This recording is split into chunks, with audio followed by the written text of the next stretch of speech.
জিওপলিটিক্সে আপনাকে স্বাগত।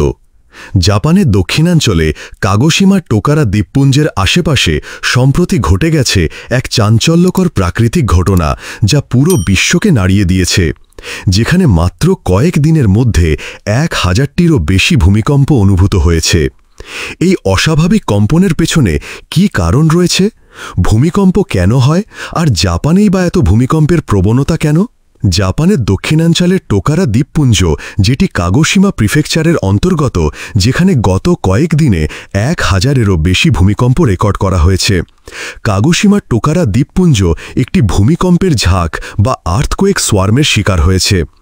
ভূমিকম্পের ঝাঁক বলতে বোঝায় যখন একটি নির্দিষ্ট ছোট এলাকায় অল্প সময়ের মধ্যে পরপর অনেকগুলো ভূমিকম্প হয়। এর পেছনে সাধারণত আগ্নেয়গিরির কার্যকলাপ বা মাটির নিচে তরল পদার্থের নড়াচড়া জড়িত থাকে।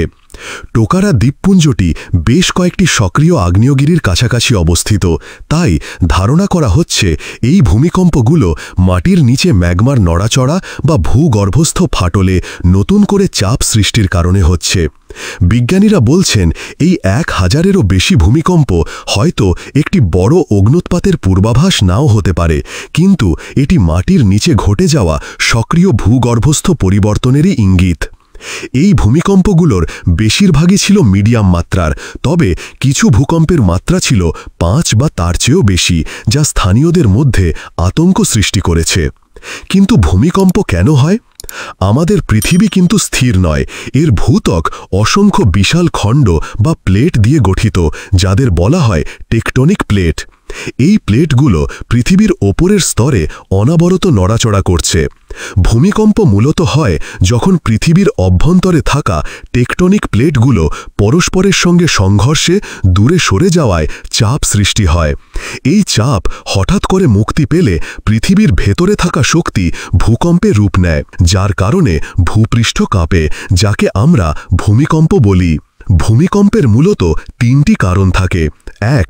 টেকটনিক প্লেটের নড়াচড়া, এটি ভূমিকম্পের প্রধান কারণ। 2. আগ্নেয়গিরির কার্যকলাপ, আগ্নেয়গিরির অগ্ন্যুৎপাতের সময় মাটির নিচে ম্যাগমার নড়াচড়ার কারণেও ভূমিকম্প হতে পারে। 3. মানবসৃষ্ট কারণ, বাঁধ নির্মাণ, খনিজ উত্তোলন বা পারমাণবিক পরীক্ষার মতো কিছু মানবসৃষ্ট কার্যকলাপও ছোট আকারের ভূমিকম্পের কারণ হতে পারে। কিন্তু জাপান পৃথিবীর সবচেয়ে ভূমিকম্প প্রবণ দেশগুলোর একটি কেন? এর কারণ হল জাপানের ভৌগোলিক অবস্থান। জাপান বিশ্বের অন্যতম ভূমিকম্প প্রবণ অঞ্চল, যেহেতু এটি প্রশান্ত মহাসাগরীয় রিং অফ ফায়ারের একটি অংশ। রিং অফ ফায়ার হল প্রশান্ত মহাসাগরের চারপাশে অবস্থিত একটি বিশাল এলাকা, যেখানে অসংখ্য টেকটনিক প্লেট একে অপরের সঙ্গে মিলিত হয়। এই অঞ্চলে পৃথিবীর বেশিরভাগ ভূমিকম্প এবং আগ্নেয়গিরির অগ্ন্যুৎপাত ঘটে। জাপান মূলত 4টি প্রধান টেকটনিক প্লেটের মিলনস্থলে অবস্থিত: Pacific plate, Philippine Sea plate, Eurasian plate এবং নর্থ আমেরিকান প্লেট। এই প্লেটগুলোর ক্রমাগত সংঘর্ষের কারণেই জাপানে ঘন ঘন ভূমিকম্প হয়। এই 4টি প্লেটের সংঘর্ষস্থলেই রয়েছে টোকারা দ্বীপপুঞ্জ, যার ফলে সেখানকার মাটি সব সময় অস্থির থাকে।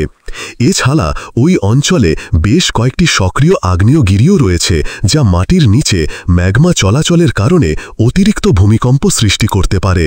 এই পরিস্থিতিতে কি আশঙ্কা আছে? যদিও এখন পর্যন্ত বড় ধরনের কোনো ক্ষতি হয়নি, তবে 1000টির বেশি ভূমিকম্প একসাথে হওয়া অস্বাভাবিক এবং উদ্বেগজনক। বিশেষজ্ঞরা বলছেন এটি বড় ভূমিকম্পের পূর্বাভাসও হতে পারে, তাই জাপান সরকার ওই এলাকার মানুষদের প্রস্তুত থাকতে বলেছে। অনেকেই আগাম সতর্কতা হিসাবে ঘরবাড়ি ছেড়ে নিরাপদ স্থানে চলে গেছেন। জাপানের মতো দেশে ভূমিকম্প একটি নিত্য নৈমিত্তিক ব্যাপার, তাই তারা ভূমিকম্প মোকাবেলায় বিশ্বজুড়ে সবচেয়ে উন্নত প্রযুক্তি এবং পদ্ধতি ব্যবহার করে। ভূমিকম্প প্রতিরোধী ভবন নির্মাণ, জরুরি অবস্থা মোকাবেলার প্রশিক্ষণ এবং অত্যাধুনিক পূর্ব সতর্কীকরণ ব্যবস্থা তাদের জীবনযাত্রার অংশ। এই কারণেই বড় ভূমিকম্পেও জাপানে ক্ষয়ক্ষতি অনেক কম হয়। জাপানের এই ভূমিকম্পের পরিস্থিতি আমাদের আবারও মনে করিয়ে দেয় প্রকৃতির শক্তি কতটা অপ্রতিরোধ্য। ভবিষ্যতে এর প্রভাব কতদূর যেতে পারে তা সময়ই বলবে। তবে বিজ্ঞান ও সচেতনতা এই দুটোই পারে আমাদের নিরাপদ রাখতে।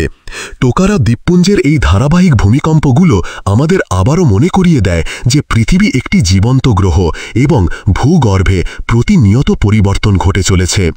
বিজ্ঞান ও প্রযুক্তির সাহায্যে আমরা এই প্রাকৃতিক ঘটনাগুলোকে আরও ভালোভাবে বুঝতে পারি এবং এর প্রভাব মোকাবেলায় প্রস্তুতি নিতে পারি।